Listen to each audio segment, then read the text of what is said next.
한 절씩 보도록 하겠습니다. 하나님의 진노가 불의한 행동으로 진리를 가로막는 사람의 온갖 불경건함과 불의함을 겨냥하여 하늘로부터 나타납니다. 하나님을 알만한 일이 사람에게 훤히 드러나 있습니다. 하나님께서 그것을 훤히 드러내 주셨습니다. 이 세상 창조 때부터 하나님의 보이지 않는 속성, 곧 그분의 영원하신 능력과 신성과 사람이 그 지으신 만물을 보고 깨닫게 되어 있습니다. 그러므로 사람들은 핑계를 댈 수 없습니다. 사람은 하나님을 알면서도 하나님을 하나님으로 영화롭게 해드리거나 감사를 드리기는커녕 오히려 생각이 허망하여져서 그들의 지각 없는 마음이 어두워졌습니다. 사람들은 스스로 지혜가 있다고 주장하지만 실상은 어리석은 사람이 되었습니다.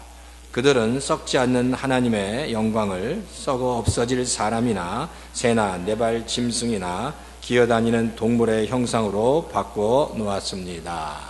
아멘. 자, 오늘 하나님의 진노, 인간의 불의라는 제목으로 말씀을 전해 드리도록 하겠습니다. 우리 잠깐 제가 기도하겠습니다. 하나님, 오늘 이 아침에도 저희와 함께 해주시고 귀한 하나님의 은혜로 채워주시고 또 말씀 가운데 저희들이 깨달아 할 것을 잘 깨달아 할 수 있도록 주여 도와 주시옵소서. 감사드리고 예수님의 이름으로 간절히 기도하옵나이다. 아멘. 아멘. 구소련에 들어보셨죠? 가가린이라는 그 우주 비행사가 있었습니다. 최초 우주로 나간 비행사입니다. 근데 이 가가린이 그 우주 공간에 잠시 체류한 뒤에 지구로 돌아왔을 때 이런 이야기를 합니다. 나는 우주에서도 하나님을 보지 못했다라고 얘기합니다. 자, 이야기는 하나님을 보지 못한 것을 하나님이 계시지 않는 증거로 얘기한 겁니다. 하나님 보지 않았다. 그러니까 하나님이 계시지 않다는 얘기입니다. 근데 불행하게도 현대인들도 역시 하나님을 보지 못했기 때문에, 내가 하나님을 경험하지 못했기 때문에 하나님은 계시지 않다라고 생각하는 사람들이 많이 있다는 겁니다. 그런데요, 또 이 시대를 살아가는 현대인들은 하나님이 계신 것을 알면서도 하나님을 인정하지 않는, 그렇게 살아가는 현대인들도 있다라는 겁니다. 여기에 하나님의 더 큰 진노가 있다는 것입니다. 오늘 우리가 로마서 1장 한번 보세요. 1장 18절에 보면 처음 하나님의 말씀이 하나님의 진노가 라고 얘기합니다. 하나님의 진노가 불의한 행동으로 진리를 막는 사람들에게 임한다는 겁니다. 오늘은 이 하나님의 진노에 대해서 이 로마서에서 나타난 하나님의 진노가 과연 뭔가, 그리고 이 진노의 문제를 어떻게 우리가 해결해 가야 하느냐를 좀 같이 나눴으면 합니다. 오늘 18절에 나오는 이 하나님의 진노는 어떻게 우리가 설명할까? 하나님의 진노와 인간의 진노를 좀 비교하면 이렇게 얘기할 수 있습니다. 하나님의 진노는 감정에 근거하지 않습니다. 자, 그럼 먼저 인간의 진노에 대해서 말씀드립니다. 인간의 진노는 다분히 감정적입니다. 사람이 그렇잖아요. 우라통이 터지기도 하고 화가 치밀기도 합니다. 어떤 원한에 맺히면 이 가슴이 먹먹해지고 이 가슴에 막 불이 끓어올립니다. 또 사람이 자존심이 상하면 그것 때문에 굉장히 화가 치밀어 오르잖아요. 그게 이제 진노의 현상들입니다. 그러면 그 진노, 우리가 나타내는 우리 인간의 진노의 근거는, 그 기저에는 뭐가 있냐? 그 근거에는, 그 베이스에는 감정이 있습니다. 감정이 닫히면은 사람은 화를 내고 이렇게 진노하게 돼 있습니다. 그럼 하나님의 진노는 어떠냐? 하나님의 진노는 그렇지 않다는 거예요. 자, 제가 어릴 때 이런 경험을 했는데, 저희 아버님은 굉장히 이렇게 차분하신 분입니다. 근데 반면에 우리 어머님은 약간 다혈질의 그런 기질이 있으세요. 그래서 제가 젊었을 때가 아니라 어렸을 때, 어떻게 생각해서 저는 굉장히 개구장이었습니다. 그래서 일을 많이 저질렀습니다. 이 장남이고 그래서 이게 사랑도 많이 받긴 했는데 제가 이 운동도 좋아하고 친구들이랑 노는 걸 좋아해서 그런지 이 안경을 이렇게 많이 이렇게 잊어먹고 깨먹고 막 그랬어요. 그러니까 한 달에 한 번 정도로 안경을 깨먹고 잊어먹고, 그러니까 이 어머니가 늘 크게 골치 아픈 거예요. 그러니까 이 장남이 아들, 그러니까 어머니가 많이 속상하셨죠. 그러니까 참 어머니 많이 속상하게 하면서 제가 컸는데, 그런데요, 이런 일이 있습니다. 그러니까 어머니 속상하게 하다가 어떨 때는 큰 일을 저질렀어요, 제가. 그러면 생각하기에, 야, 이게 진짜 엄마한테 진짜 이번에 혼나겠구나, 진짜 깨지겠구나, 마음의 준비를 합니다. 그리고 어머니한테 미리 이제 나중에 얘기하면 안 되니까 미리 얘기합니다.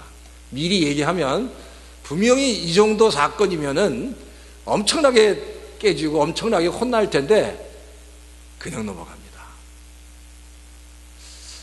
언제 그냥 넘어가냐? 어머니 마음이 무슨 일인지 모르지만 마음이 항상 이렇게 좋을 때는 그냥 넘어가는 거예요. 근데 또 어떤 때는 제가 크게 큰 잘못을 하지 않았어요. 그래서 어쨌든 그래서 잘못했으니까 먼저 이렇게 이야기를 드리고 혼을 나더라도 이렇게 어머니가 그냥 몇 마디 하고 넘어가겠구나라고 생각을 하는데 반전이 일어납니다. 회초리를 들고 막 때리는 거예요. 기준이 뭐냐는 기준이 없어요. 어떨 때는 정말 혼나야 되는데 들어온다고, 어떨 때는 진짜 안 혼나고 그냥 넘어가야 되는데 회초리로 맞는 그 어린 마음에 피멍이 듭니다. 그 이유가 뭐예요? 이게 다 감정 때문에 그래요. 사람이 감정이 있기 때문에. 저희 어머니가 항상 그런 건 아니지만 사실 제가 우리 아이들을 이렇게 양육하고 훈계할 때도 역시 감정이기 때문에 그냥 넘어갈 일도 어떨 때는 소리 지를 때가 있습니다. 그러니까 사람이 화를 낼 때는 어떻다고요? 이 감정에 근거하기 때문입니다. 근데 하나님의 진노는 하나님의 감정에 근거하는 것이 아니라 성경은 오늘 그렇게 얘기합니다. 악에 대해서 불의에 대한 거룩한 하나님의 심판입니다. 오늘 18절 말씀을 빌리자면 불의한 행동을 가로막는 진리에 대한 심판입니다. 그게 바로 하나님의 진노라고 얘기할 수 있습니다. 그러니까 인간은 죄인이기 때문에 모든 죄인은 하나님의 진노 가운데 있는 겁니다. 아시겠어요? 우리는 죄인이기 때문에 모든 하나님의 죄인은 하나님의 진노 가운데, 이 진노를 벗어날 수 없습니다. 그런데 그럼 어떻게 이 진노의 문제를 해결하냐? 사실 구약에는요, 구약 백성들의 이 죄의 문제, 하나님의 진노의 문제를 피하기 위해서 1년에 한 번씩 대속죄일에 대제사장이 온몸에 그리고 자기 손에 그 동물의 피를 묻히고 그리고 방울을 달고 돌아갑니다. 그리고 하나님 앞에서 이스라엘 백성이 지은 모든 죄를 하나님 앞에서 다 속죄함을 받습니다. 물론 먼저 대제사장이 지은 죄를 하나님 앞에 속죄함 받고, 그리고 이스라엘 백성들이 지은 모든 죄를 대신해서 대제사장이 하나님 앞에서 그 속죄함을 받는 거예요.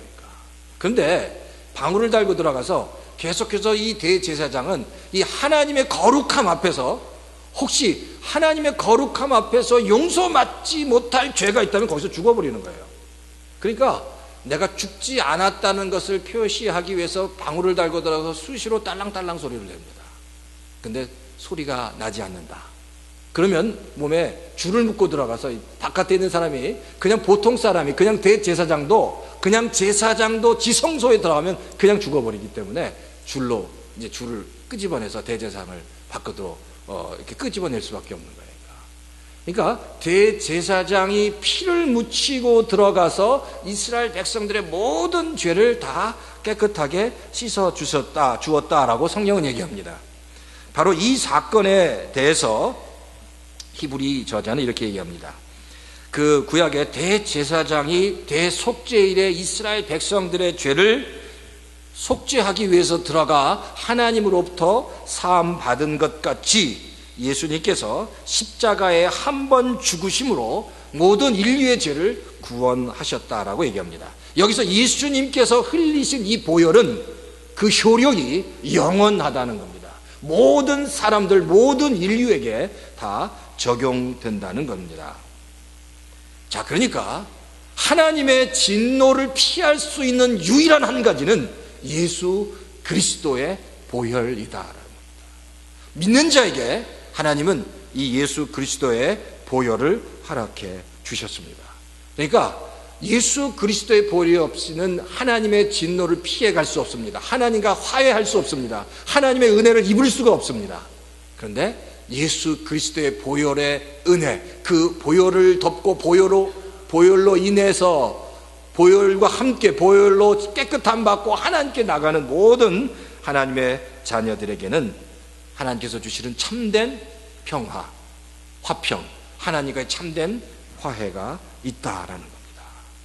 자, 이 보혈의 은혜를, 이 보혈로 하나님께서 주시는 이 참된 평화, 참된 화해, 이 은혜가 모든 크리스찬 하나님의 자녀들 가운데 주어졌다라는 겁니다.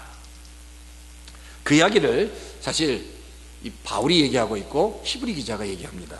사실 오늘 로마서 1장 우리가 1절부터 17절의 이야기가 보혈에 관한, 예수님에 관한 얘기, 복음에 관한 얘기입니다. 구원에 관한 이야기를 하고 있습니다.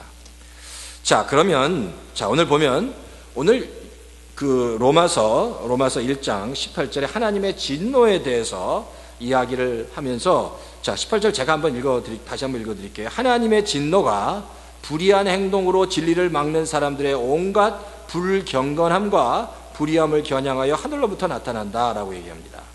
여기서 하나님의 진노가 불의한 행동으로 진리를 가로막는 자에게 나타난다고 얘기했는데, 그래서 그럼 진리가 뭐냐라고 우리가 한번 질문을 해볼 수 있습니다. 진리가 뭐냐?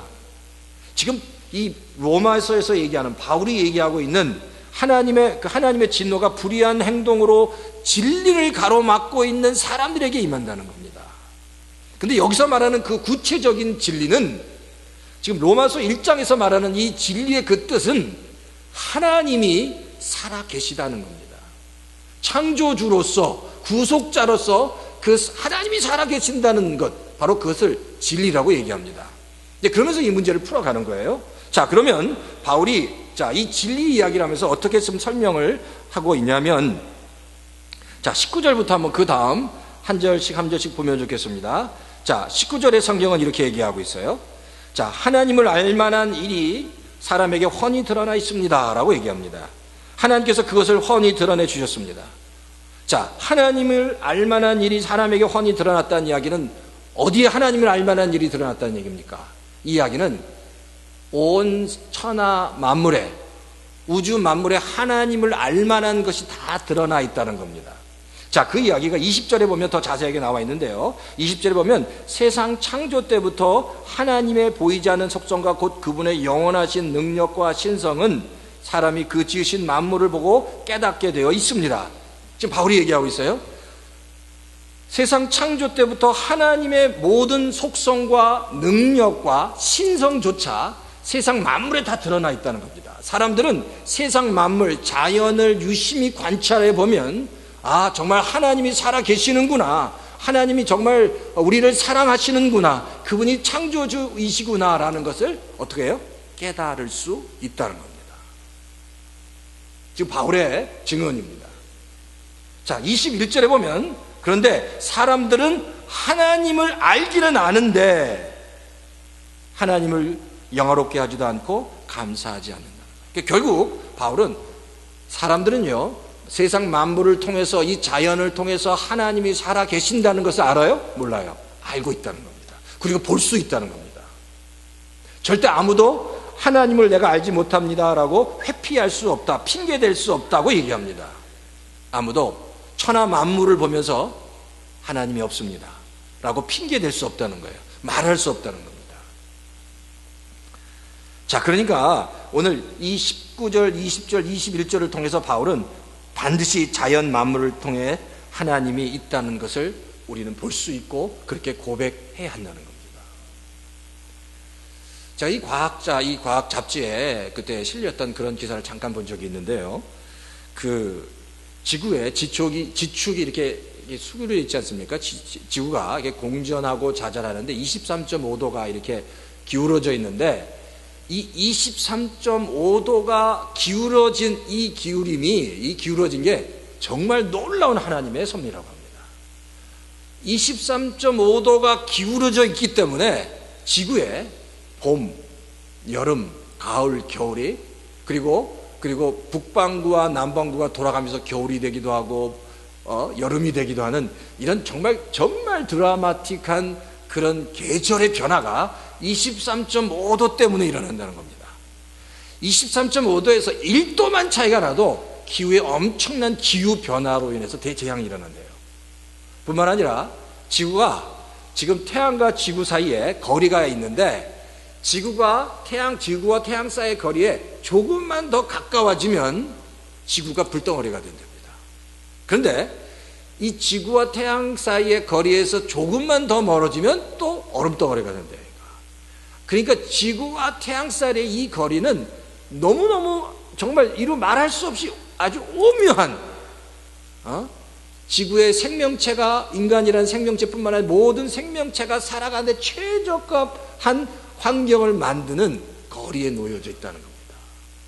그러니까 그런 것들을 연구한 과학자들은 이 지구의 뿐만 아니라 우주의 만물의 이 환경과 또 이것을 보면서 정말 창조주 하나님이 아니고서는 이렇게 오묘하게 모든 우주 만물이 배열되어 있지 않다. 배열되어 있을 수밖에 없다. 그 섭리이기 때문에 이렇게 되어 있다라고 고백하고 있다는 겁니다. 자, 그러니까 우리는 우주 만물을 보면, 자연을 보면 그 안에서 하나님이 누구신지 그 하나님의 능력을 발견할 수 있다라는, 이게 바로 뭐냐면 이게 바로 하나님께서 모든 하나님의 자녀에게 주시는 계시입니다. 일반 계시라고 합니다. 일반 계시. 모든 사람들이 하나님을 알 수 있도록 하나님은 그렇게 창조하셨다는 거예요. 그러면 이런 일반 계시를 통해서 하나님의 구원 계획과 예수님의 십자가의 사건과 부활을 알 수 있느냐? 그건 아니라는 거죠. 하나님의 인류를 향한 구원의 계획은 일반 계시를 통해서는 알 수 없습니다. 그래서 오늘 바울이 사실 로마서 보면 로마서 1장 2절에 이렇게 기록하고 있습니다. 이 복음은 하나님께서 예언자들을 시켜서 성경에 미리 약속한 것으로 라고 얘기합니다. 일반 계시를 통해서 전능하신 하나님을 이렇게 드러내고 있지만 하나님의 구체적인 인간을 향한, 그 죄인을 향한 그 구원의 계획은 말씀을 통해서 열려져 있다는 겁니다. 그리고 그 말씀을 우리에게 주셨다는 겁니다. 그러니까 일반 계시와 특별 계시, 이 말씀을 통해서, 이 자연을 통해서, 말씀을 통해서 우리는 하나님이 어떤 분이시다라는 사실을 알 수 있다는 겁니다. 그게 하나님께서 우리에게 당신을 드러내시는 방법이다라는 거예요. 근데 놀라운 건요, 구약에 보면 구약의 선지자 중에 아주 유명한 다윗 왕이기도 하고 예언자이기도 한, 그리고 선지자이기도 한 이 다윗은 그 일반 계시와 특별 계시에 대해서 아주 자세하게 선포하고 있어서 선언하고 있습니다. 그게 바로 시편 19편에 보면 이 다윗 선지자가 왕이며 이 선지자가, 예언자가 쓴 일반 계시와 특별 계시에 관한 이야기입니다.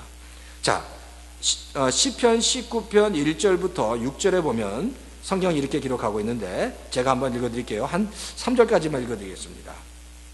자, 다윗이 기록한 일반 계시에 관한 내용입니다. 하늘은 하나님의 영광을 드러내고 창공은 그의 솜씨를 알려준다. 낮은 낮에게 그의 말씀을 전하고 밤은 밤에게 그의 지식을 알려준다. 그 이야기, 그 말소리, 비록 아무 소리가 들리지 않아도 그 소리 온 누리에 울려 퍼지고 그 말씀 세상 끝까지 번져간다. 하나님이 지으신 이 창조, 모든 세상의 자연과 모든 이 창조물들이 하나님이 살아계심을, 하나님의 영광을 드러내고 그 솜씨를 알려준다고 바로 이 다윗은 고백하고 있습니다.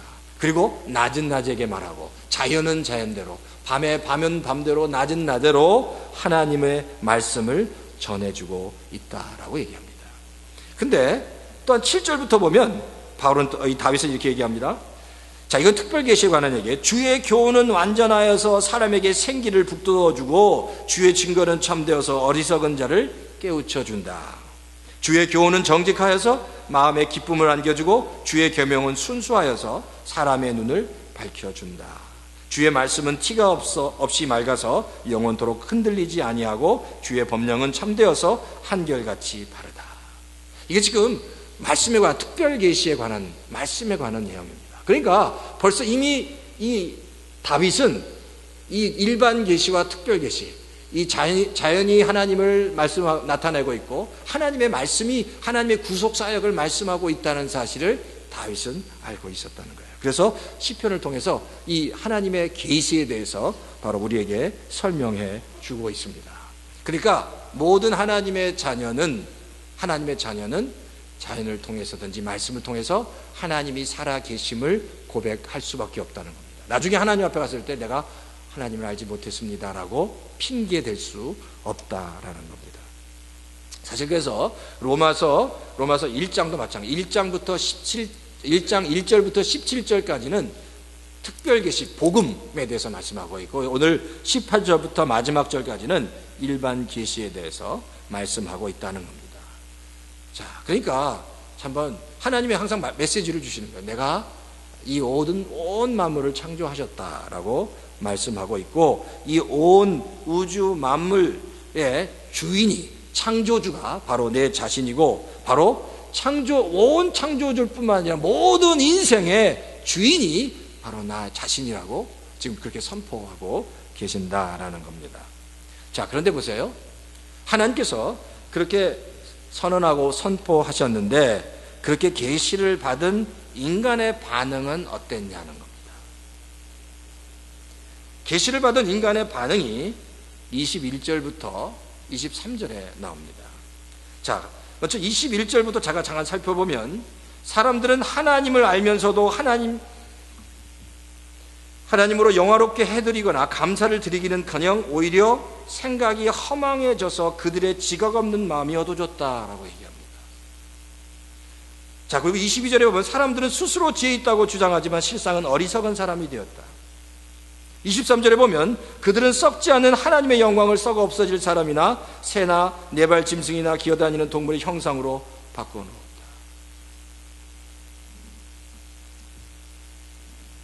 계시를 받은 인간의 그 반응이 바로 21절부터 23절에 나와 있는데, 로마서 강해 설교자인 제임스 보이스 목사는 이 부분에 대해서 인간의 가장 큰 죄가 바로 뭐냐?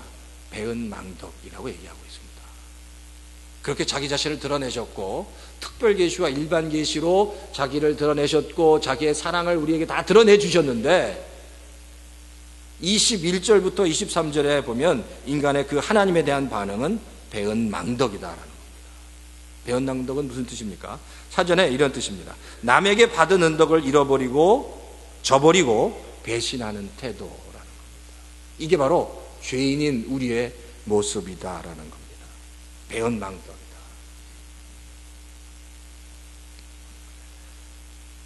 성경은 우리한테 죄인인 모든 인간이 배은망덕한 존재가 되었다라고 말하고 있습니다.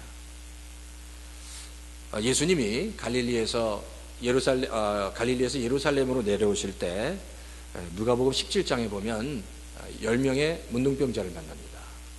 10명의 문둥병자를 만나고 10명의 문둥병자를 다 고쳐주었을 때 나머지 9명의 문둥병자는 고침을 받고 그냥 어디론가 가버립니다.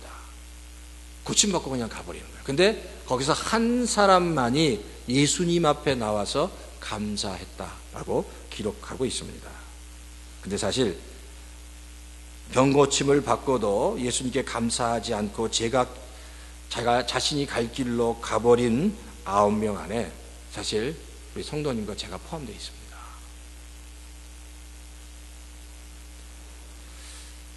(21절부터) 23절에 보면 21절에도 하나님을 알지만 감사하지 못했다라고 얘기하고, 22절에 보면 스스로 지혜롭다고 생각한다고 얘기합니다.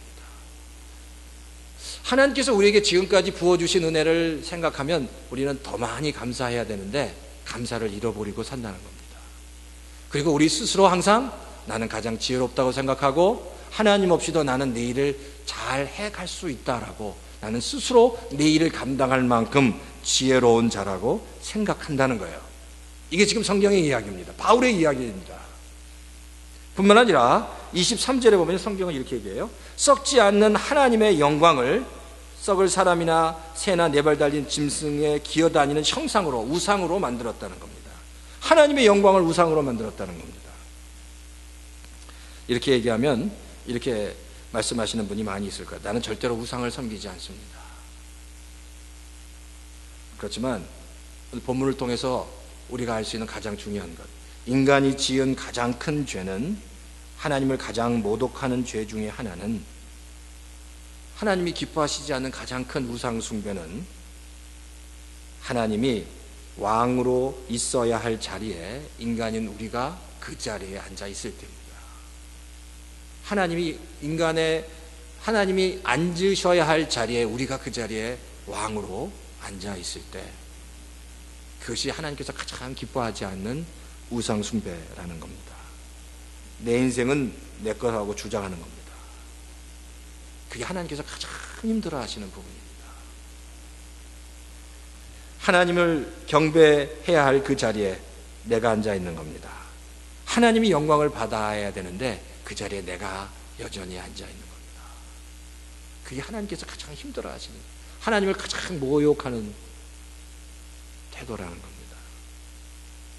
사실 이게 인본주의에서 나온 겁니다. 인본주의라는 겁니다. 그 근원이 사람에게 있다는 겁니다. 바로 이게 하나님의 진노의 모습이다라는 겁니다. 자, 그러니까 이 로마서, 오늘 바울이 기록하고 있는 로마서 지금 18장부터 23장의 그 논점, 이 초점은 바로 그겁니다.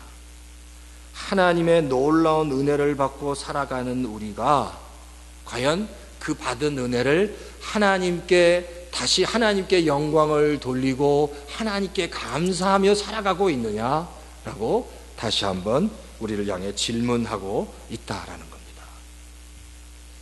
사실 종교 생활과 신앙 생활의 차이가 있습니다. 종교 생활은 내 인생의 왕자에 내가 앉아 있는 겁니다. 그리고 하나님께 명령합니다. 이거 해주세요, 저거 해주십시오.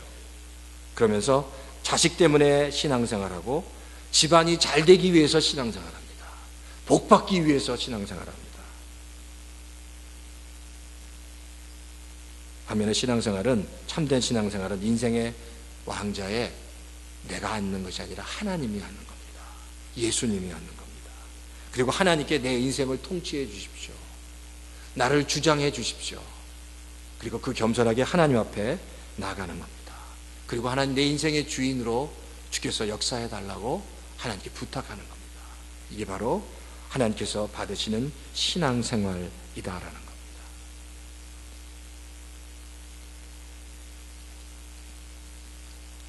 구약에 보면, 구약의 탁월한 신앙인들, 제가 가지고 있는 질문이 바로 그거였습니다. 구약의 탁월한 신앙인들, 정말 영적으로 하나님 앞에서 탁월하게 서 있는 신앙인들이 어떻게 그 영적인 영향력, 그 신앙인의 영성들이 그 다음 대에도 제대로 가지 못할까라는 질문입니다. 성경에 보면 사무엘 선지자의 믿음은, 그 영성은 대단했습니다. 이스라엘을 처음 건국하는 데 있어서 초대왕 사무엘과 다윗을 세우는 데 있어서, 그리고 그 성경 역사상 가장 강력한 그 영성을 가지고 있는 사람이 사무엘이었습니다. 그러니까 사무엘의 그 영성과 그 사무엘의 기도는 타의 추종을 부여할 정도로 하나님 앞에서 온전히 세워져 있었습니다. 근데 놀라운 건 그 사무엘의 아들들을 보면, 그 성경의 아들들은 그 이스라엘 백성의 원성을 쌌다는 겁니다. 아니, 어떻게 사무엘 같은 그 선지자의 아들들이 그렇게 변할 수 있을까요? 문제입니다. 뿐만 아니라 다윗도 마찬가지예요. 다윗도 그렇게 하나님 앞에서 온전히 서 있었고 하나님의 큰 은혜를 받았던 그 다윗도, 그 자손들을 보면 솔로몬도 제대로 세워지지 못합니다. 결국 나중에는 무너지는 거예요. 그래서 나라가 두 나라로, 북왕국으로, 북이스라엘과 남유다로 나눠집니다. 다윗의 영성이 제대로 그 다음 태까지도 내려가지 못합니다. 또 한 가지는 히스기야 왕을 보면, 히스기야 왕은 남유다의 마지막 중흥을 일으켰던 굉장히 강력한 왕입니다. 기도의 왕이었습니다. 하나님은 히스기야를 놀랍게 사용하셨습니다. 그런데 그렇게 놀랍게 사용한 히스기야 왕의 아들이 므낫세라는 왕인데, 이스라엘에서 가장, 남유다 중에서 가장 심각하게 문제가 있었던 왕이 므낫세라는 왕입니다. 아니, 어떻게 히스기야 왕 같은 그런 영성 있는 왕 속에서 므낫세 같은, 이런 말로 표현할 수 없을 정도로 엉망진창인, 아버지가 한 모든 그 일들을 말아먹을 만한 그런 아들이 나왔냐는 겁니다. 질문이에요. 어떻게 그럴 수 있느냐? 근데 그 이유가 있습니다. 딱 한 가지. 그 이유는 하나님이 주신 은혜를 잃어버렸기 때문입니다. 하나님의 주신 은혜를 잃어버린 거예요. 이게 자손들까지 가지도 않고 당대도 그럽니다. 아사왕이라는 사람은 하나님이 아사왕을 엄청나게 놀랍게 역사하셨습니다. 그래서 약 한 40년 정도 그가 이스라엘을 통치했는데, 처음에는 정말 말씀대로 모든 산당을 회파하고 말씀대로 이스라엘을 다스렸습니다. 근데 가면 갈수록 하나님께서 주신 축복과 그 놀라운 그 은혜를 잊어먹기 시작합니다. 그래서 나중에는 어떻게 돼요? 문둥병에 걸려 왕에서 내려올 수밖에 없습니다.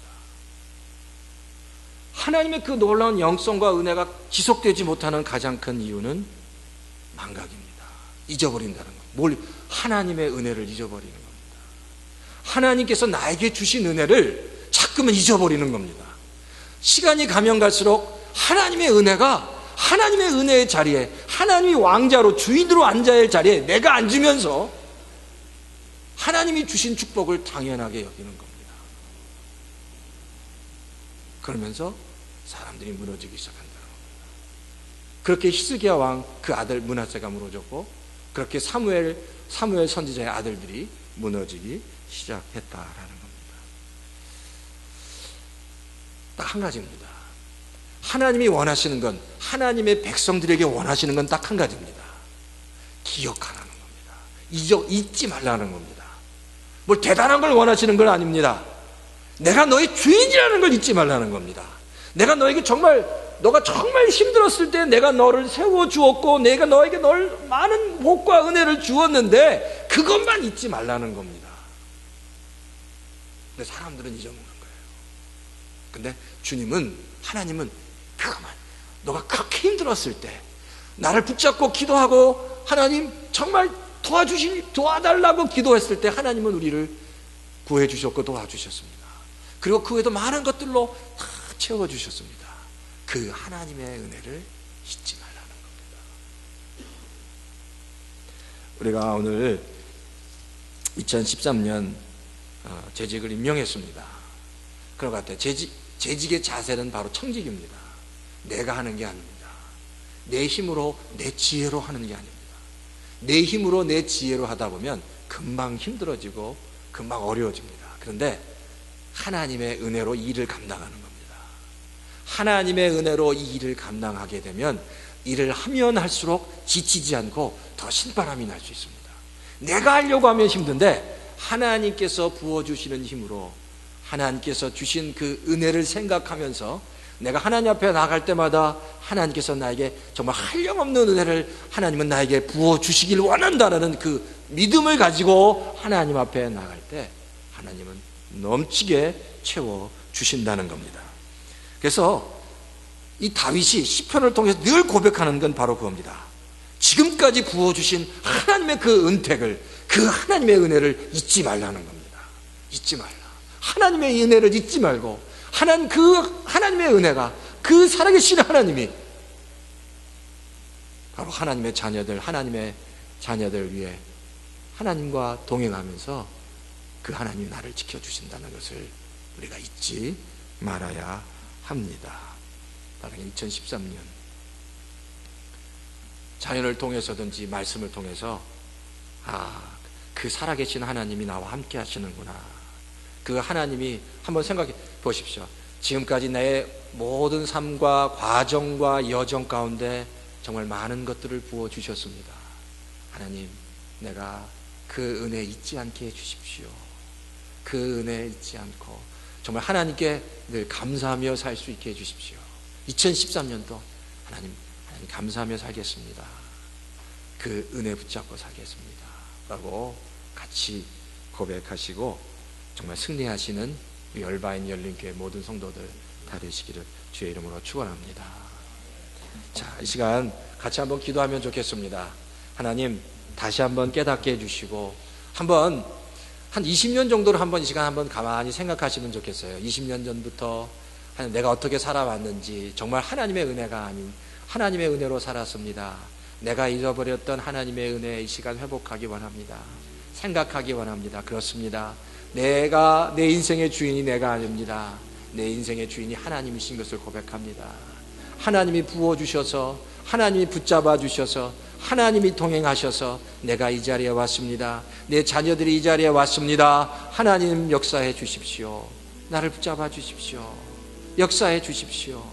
앞으로도 하나님 그 하나님 은혜 붙잡고 살아가게 해 주십시오. 하나님 역사해 주십시오. 하나님 앞에 정말 같이 간절하게 기도하는 이 시간 되기를 바랍니다. 다 같이 한번 우리 좀 소리를 내서 기도하면 좋겠습니다. 소리를 내서 같이 한번 하나님 내가 잊지 않기 원합니다. 기도하겠습니다. 하나님 잊지 않고 하나님이 주신 은혜를 잊지 않기 원합니다. 하나님이 주신 은혜를 망각하지 않기 원합니다. 잊지 않고 감사하기 원합니다. 감사하기 원합니다. 주님 감사합니다. 주님 감사합니다. 주님 감사합니다. 하나님이 주신 은혜를 잊지 않기 원합니다. 하나님이 주신 은혜를 하나님 나의 것으로 취하지 않기 원합니다. 하나님의 그 은혜를 또 하나님이 받아야 될 영광을 하나님이 받도록 정말 하나님께 늘 감사하며 살아갈 수 있도록 저희들을 붙잡아 주시옵소서. 하나님 정말 하나님이 살아계심을 믿습니다. 하나님이 살아계심을 하나님이 우리와 함께 하심을 믿습니다. 그 하나님이 우리 얼바인 열린교회를 붙잡아 주시고 모든 성도들을 붙잡아 주시고 목자들을 붙잡아 주시고 목녀들을 붙잡아 주셔서 다시 한번 2013년도에 다시 한번 그 하나님의 은혜로 일어날 수 있도록 주여 도와 주시옵소서. 일어나게 도와 주시옵소서. 하나님의 은혜로 다시 일어날 수 있도록 다시 회복될 수 있도록 하나님 아버지 정말 하나님 앞에 겸손하게 나갈 수 있도록 하나님 나는 아무것도 아닙니다. 벌레만도 못하지만 하나님의 은혜로 지금까지 왔습니다. 하나님의 은혜로 지금까지 왔습니다. 하나님의 은혜로 채워주셨습니다. 하나님 정말 하나님의 그 은혜를 감사하는 하나님의 은혜를 감사하는 정말 제가 될 수 있도록 주여 도와 주시옵소서. 주여 붙잡아 주시옵소서. 하나님의 은혜가 넘치게 하시옵소서. 지금은 예수 그리스도의 그 크신 은혜와 하나님 아버지의 극진하신 사랑하심과 성령님의 내주 감동 역사하심이 지금까지 하나님께서 부어주신 은혜를 잊지 않고 늘 감사하며 하나님께 영광 돌리며 살아가기 원하는 하나님을 내 인생의 주인으로 모시고 살아가기 원하는 우리 얼바인 열린교회 모든 성도들 머리 위에 가정 위에 또 교회 위에 우리 자녀들 위에 이제로부터 영원히 함께 하시기를 축원하옵나이다. 아멘.